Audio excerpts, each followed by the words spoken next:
Hi. Good evening and welcome to the CASAA update for the week of 11/23/2015. Hi, Alex. How are you this evening?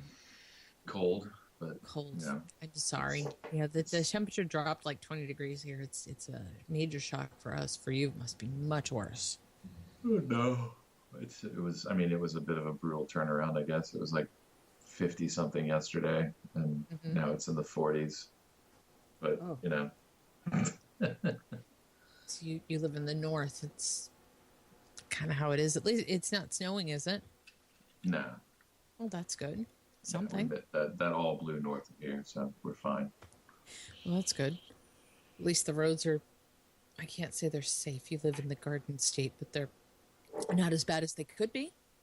Statistically speaking, they're safer than New York, Pennsylvania, Maryland, pretty much any of the surrounding states. New Jersey's reputation as being a dangerous place to drive is not actually very accurate. So, Okay, that's a good thing. Well, no, I mean, just living up north in general, I lived up north for a really long time. There's always that black ice, and somebody always overestimates their skills. Put it that way. oh yeah, I don't know what's happened to people in general, but yeah, and, we're not quite in black ice territory. We're not freezing yet, so That's good. we're good. Yeah. Okay. Stay Ah, warm. It's been a busy week, it seems like. it seems like it's been a busy couple of weeks, actually. Yeah. I haven't talked to you actually since I went to the VCC in No. Tulsa last weekend. So How was it? um, it was a good event. It seemed like it was pretty light as far as attendance, but that's that's fine. Again, Kevin Skipper does a really good job of putting the spotlight on advocacy groups, and Nice.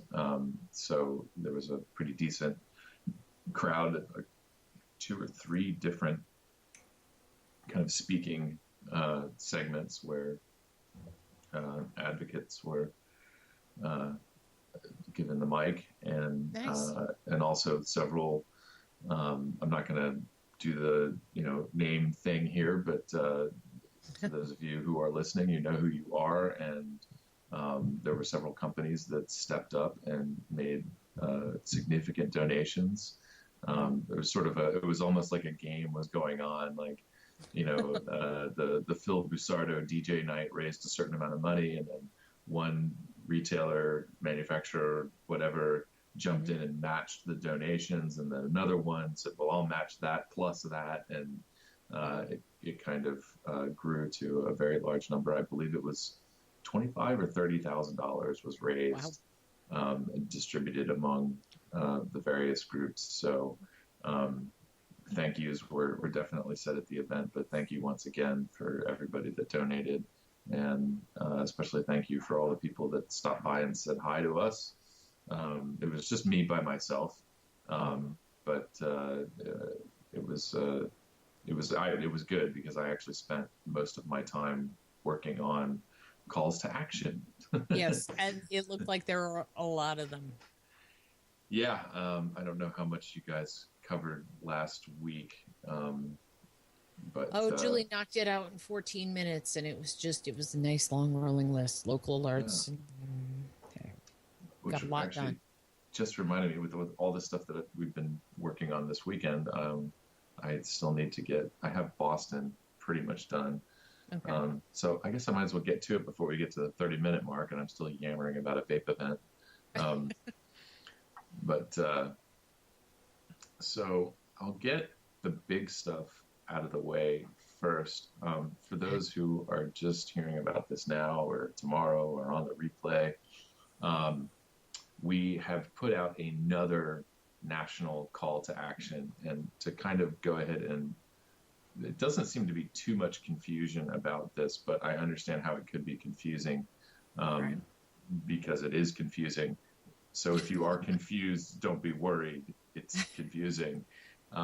Everything about this is a little bit hard to really understand, and that's why we're here to hopefully offer everybody a useful digest to wrap their head around this stuff. So um, I imagined that I actually wanted to start off reading the meat of this provision that we're asking people to support. So I'm going to do that now, just to totally screw up people's heads. Um, what this is a provision in the House Agriculture Subcommittee. Okay. The Agriculture Appropriations Committee has put forward this provision as part of the 2016 U.S. budget. It's the omnibus budget bill. Right. So everything in the kitchen sink is going into this bill, and it has to pass. Yep. And so this is one section. I'm looking at a total of 14 lines. It's not much. Right. Okay. It's smaller. There's less text in this section than there is in HR 2058, but both of these things essentially achieve the same thing, which is moving the grandfather date. So I'm going to read this. Excellent. I'm going to read this, and then we'll talk about it. Okay. So this is on page 86 of whatever I'm looking at. Section 747. For each tobacco product which the Secretary of Health and Human Services, by regulation under Section 901B of the Federal Food, Drug, and Cosmetic Act, deems to be subject to Chapter, I believe that's 9. IX, is that 9? Quite possibly. Roman numerals. Okay, Chapter 9 of such act. None of the funds made available in this act or any other act may be used to treat any reference to sections 905 and 910 of such act to February 15th, 2007, as other than a reference to the effective date of the regulation under which a tobacco product is deemed subject to the requirements of such act pursuant to section 901B1 of such act, and any reference in such sections to 21 months after the date of enactment of the Family Smoking Prevention and Tobacco Control Act, as other than a reference to 21 months after the date of such final deeming regulation. That's all one sentence, by the way. Gotta love that. I mean, try reading that in one breath. Yeah, it's impossible. So it's not impossible, but I'm not going to do it.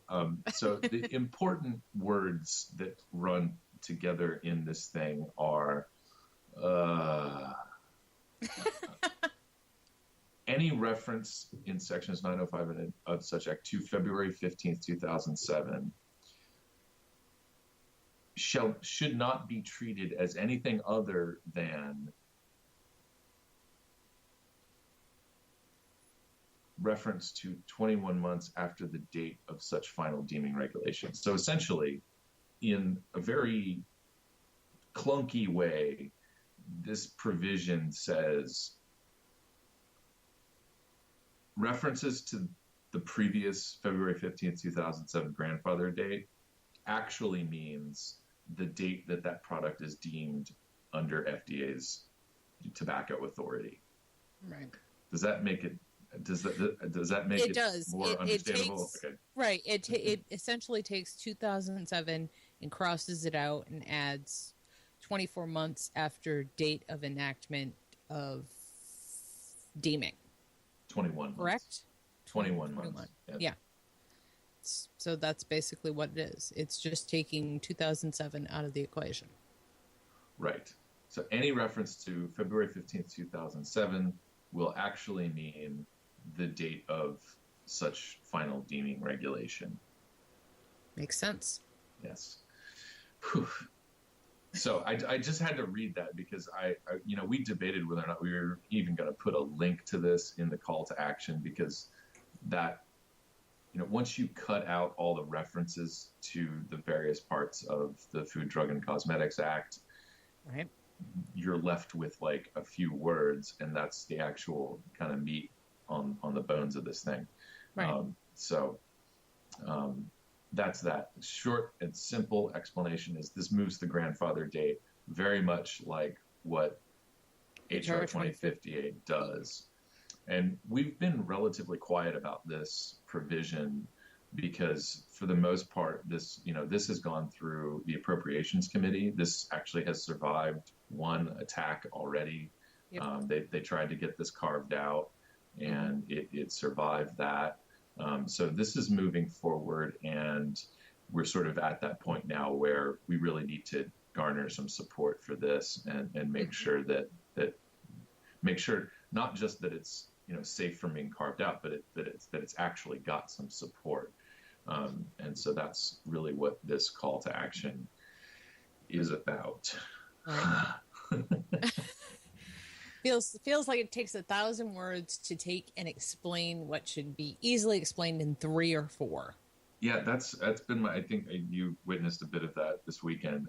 Somebody asked for some clarification on Oh HR God. HR 2058 earlier this weekend, Oh yeah. I mean it really I have to be it really is challenging. We try to offer some like I said earlier, useful analysis on this stuff. Yeah. And in trying to simplify this stuff, I actually end up kind of using a lot more words. And I hope that is helpful to people. I try to explain it in very simple terms, but the more simple you try to make things, often it seems the more wordy you have to be. And so I hope that doesn't turn out to just being that, like, oh God, they just sent me a wall of text. I don't understand. I don't Well, want to I read think all of this. right, but Yeah. I think that's how you have to counteract government language. You know what I mean? Because that's typical government language, and trying to cut through it is much harder than it really needs to be. Now, if anybody could pick up a bill, read it, and understand it, we wouldn't have as hard a job. You wouldn't have as hard a job. Put it that way. Yeah, if, Not if me. everybody could understand legalese, then I guarantee you a lot more people would be engaged in the lawmaking process. Uh-huh. But there is that in making law, there is that attempt to strike a balance with needing to speak succinctly while also accounting for every possible contingency, which Yeah. oftentimes leads to some pretty awful writing. Yeah, it Um, does. so anyway, I hope that explains it for what this recent national call to action is all about. And It clears it right up for me. yeah, um, the other thing that came out just before the weekend Right. was our FDA call to action, and the deadline for this is tomorrow. Okay. Again, another one. I don't really think I have to go too far into explaining this because Okay. we've already put a lot of the words out there. But this is very important because this deals a lot with, the difference between just a recreational product versus something that could be deemed a medical device. Both, which those two have completely different regulatory pathways and costs associated with them. Mm-hmm. And of course, one of the important things about this is that this whole thing deals with what retailers and manufacturers are going to be allowed to say to customers, how they're going to be able to market their products. And Right. so one of the things that we as an organization feel very strongly about is that manufacturers should be able to tell the truth about their low risk product, their low risk tobacco and vapor products. Right. And so this is part of that discussion. And so we're asking people to, the talking points that we've laid out here is, how did you first learn about electronic cigarettes? Was it an advertisement? Did you have a conversation with a retailer without throwing them under the bus? If they happen to mention some of the health benefits, sort of in that vein there. So if you haven't had an opportunity to do this tonight, probably I'm sure that the cutoff point is at some point tomorrow, but tonight is a good time to get that in. Yeah. Uh, so that is our other big FDA related call to action. I did just see somebody posted up an article about Pennsylvania um, in another group. Yeah.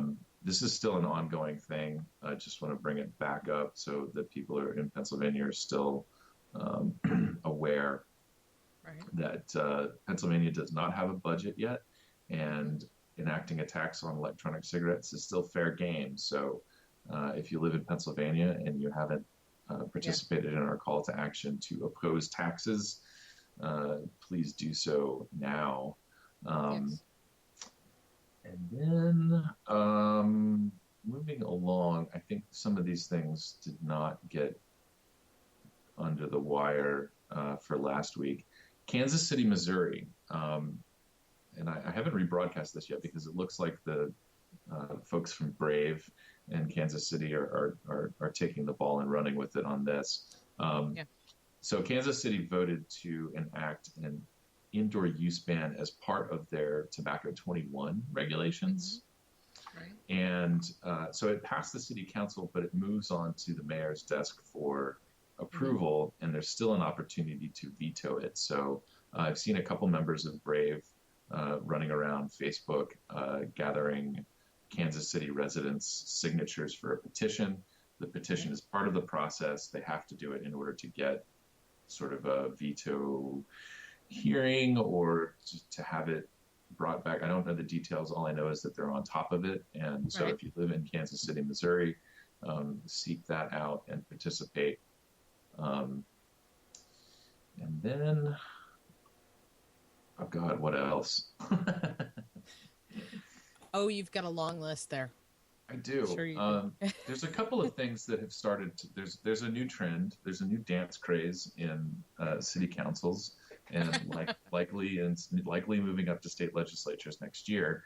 But so at the municipal level, we're seeing the Tobacco 21 stuff starting to creep in, and this will be the flavor du jour next year. Is raising the age to purchase tobacco to 21. And unfortunately, they are leaving all of the adults age 18 through 20 with no other smoke-free option other than gums, patches, lozenges, or just getting their 21-year-old friends to buy them cartons of cigarettes or e-cigarettes or whatever. Yeah. And of course, the logic there being that, well, if you take the 18-year-olds who just got out of high school, and now you make it so they can't purchase until they're 21, they're probably not going to pass those cigarettes on to their friends in high school or whatever kids do. I don't know exactly how to explain that, but you get the logic. Is if you can push back that age to start smoking, then the younger people will have a harder time getting a hold of cigarettes, which when I was a kid, I just stole them from my dad. So, Yeah. I didn't have to show my ID to anybody or ask anybody a special favor to do that. Not that I'm giving out tips and tricks here, kids, but, Well, I think politicians like to pretend things are simpler than they are. It looks good on paper, and you can kind of flap that paper around at news conferences, and everybody says, "Oh yeah, you seem to care, and that we're going to vote for you next time." And it's it's basically just theater. I'm sure that somebody has a study somewhere that shows that raising the smoking age to 21 has helped some community somewhere. But then again, I haven't really fleshed this out, but there is a study out there showing that in communities where they have strictly enforced prohibiting sales to minors for vapor products, what they've seen is the smoking rates amongst the youth goes back up. And so to really kind of apply that to the 18 to 20 segment that's being left out in the cold with the Tobacco 21 legislation, you're likely to see that age group pick up smoking again. because Yep. cigarettes are everywhere. They're easy to get, and vapor products a little bit harder. And, you know, most, if not all, independent vapor retailers, I should just stick with most, um, Hmm. you know, they realize that this is a hot topic, and that, you know, if they go easy on selling to minors, then they're making the rest of the industry look bad. And I think um, they're certainly I don't know. I don't want to throw convenience store people under the bus either, because I know, you know, from listening to state legislature testimony in New York, that C-store people are very vigilant about not selling to minors. And so you have these lapses in training and so on that happen with new hires, and you know that there are all kinds of opportunities for people to make mistakes, but by and large, people are generally observant of, you know, not selling, laws prohibiting sales to minors. So, Right. um, but yeah, whatever. That's a whole other discussion. The important thing being that Tobacco 21 legislation that sweeps in vaping is pretty much misguided and is not going to achieve the goals that they think it will. In Oh no. fact, it may make things worse.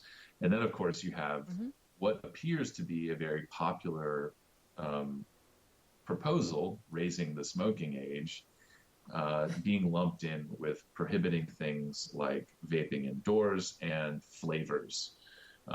So Cleveland, Ohio Cleveland, Ohio, and I think another, there was two or three. I know the big one that we put out was Cleveland.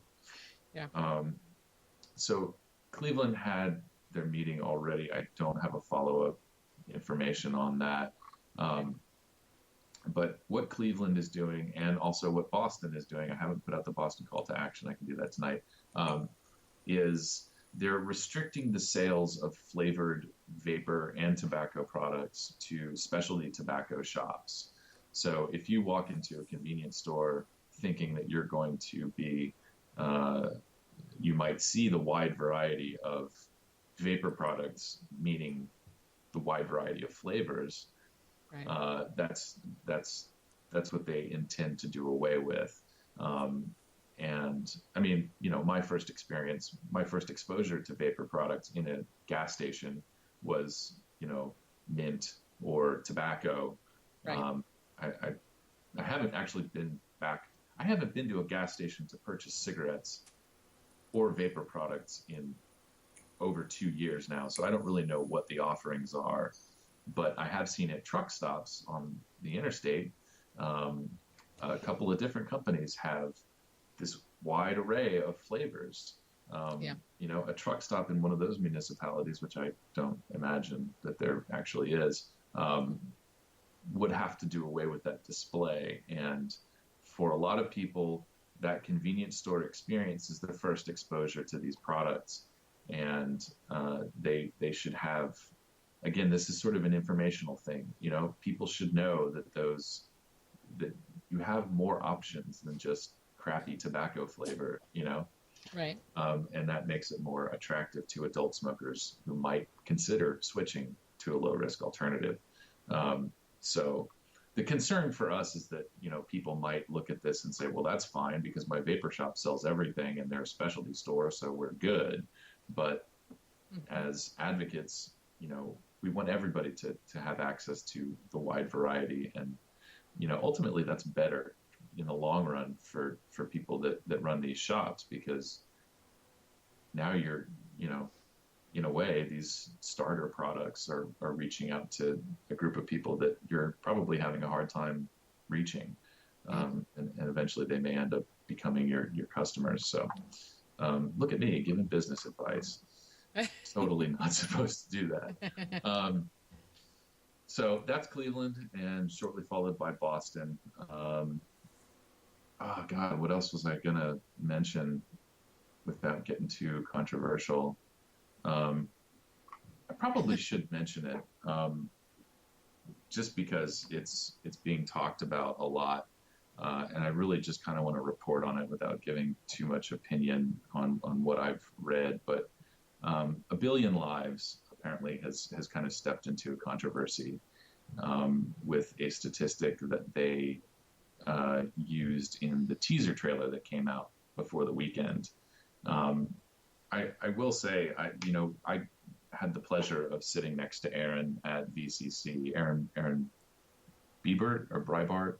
Mm-hmm. I don't know why I Biebert. mess up. I think it's Biebert. That's what Biebert. I hear used. Yeah. And was one of the people at the event that got to see the teaser trailer before it went out on YouTube. Mm-hmm. And I can tell you that several people picked up on this statistic that's raising a lot of eyebrows and creating a lot of conversation. And it was the 165,000 children are going to die because of secondhand smoke or something like that.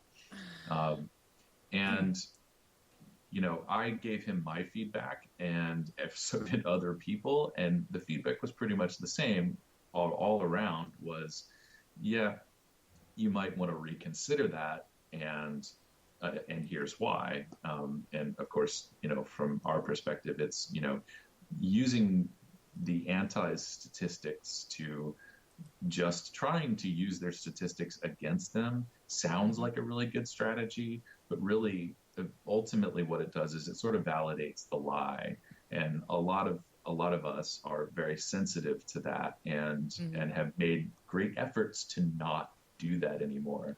Right. However, from a generating conversation and publicity and getting people talking about this film perspective, it seems to some degree have achieved that purpose. So it's, to me, it's a very interesting. I've gone down the path of opinion. It's an interesting discussion to have. Like, how do you get tobacco control to back up on claims which are ultimately baseless? And I thought their use of that statistic was interesting just from that point of view. Yeah. Is it inaccurate? It's wildly inaccurate. I think most people who've done the research will agree with me on that. But, it still begs the question, how do the people involved in tobacco control make these sort of claims and look at themselves every day in the mirror if they honestly believe what it is they're saying? I mean, if it's incredulous to a lot of people who've done the research, it's got to be incredulous even to these people who specialize in statistics and statistical manipulation. It borders on an insane claim. So I think it's interesting from that perspective. Yeah, and I will say my own personal feeling. I know I can't really take off the CASAA hat and make these statements, but it deserves, I think, to be restated just for clarity. Is that I think that we can advocate for tobacco harm reduction without sacrificing smokers, without sacrificing their freedom of choice, without throwing them under the bus. I agree. I mean, but if you make them the bad guy in the whole thing, are they going to want to vape? Yeah, it's totally there's a way to do what we are doing without alienating people and without throwing people under the bus. But I think in order to make some headway with things, I think we need to have some uncomfortable conversations. And honestly,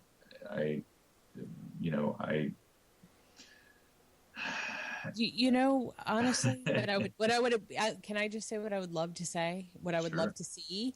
I would love to see a debate between an honest ethical scientist who has studied tobacco harm reduction, and how to twist statistics.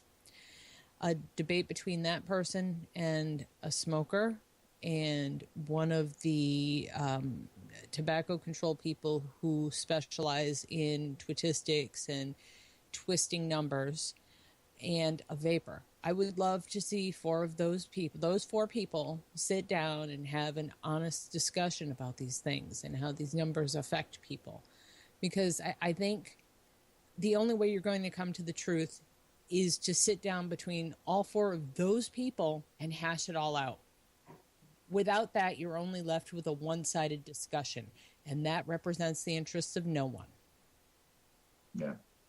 Yeah, I would like to see more discussion, and I think it would be great if we could all approach this from a position of having an open and honest conversation and try to remove some of the emotion from it, and try. I understand that it's useful to a degree, but yeah, going forward, these are uncomfortable things that we need to talk about, and it has to happen. I mean, if we're going to call these people on their misinformation, we got to bring it up from time to time, and it's gonna stir the pot, and so. Oh, yeah. But ultimately, I'm very excited for the film, and I support Aaron and what he's doing, and I think CASAA is generally supportive of the film, and we're all very anxious to see it. So that's kind of where we stand on that, and I think it, to some degree, that needed to be said. So yeah. I think the discussion we just had, as roundabout and uncomfortable as it was, can hopefully it can serve a higher purpose. Yeah. So with opening up that can of worms, I think I'll probably just leave it there and let you close us out. Okay. Alrighty. If you thank you for everything you do for us, Alex. I'm glad you had a nice time in Tulsa. Stay warm. If you have not become a member of CASAA yet, please consider joining us at CASAA.org. Please submit your testimonials to the CASAA Testimonials Project, which you can find on the front page of CASAA.org. We are CASAA Media on Twitter. We are CASAA Media on Instagram. We are CASAA Media on YouTube. Come and look us up, and come see what we have to say. Have a great week, and thanks for listening. Everybody enjoy the holiday. Yes, have a happy Thanksgiving, or have a happy day off if you're in retail and you're lucky. I'm not gonna say what I really want to say, but just if you get some days off, enjoy those. Yeah. Exactly. All right. Awesome. Thank you, Alex. Thanks. Good night. Night.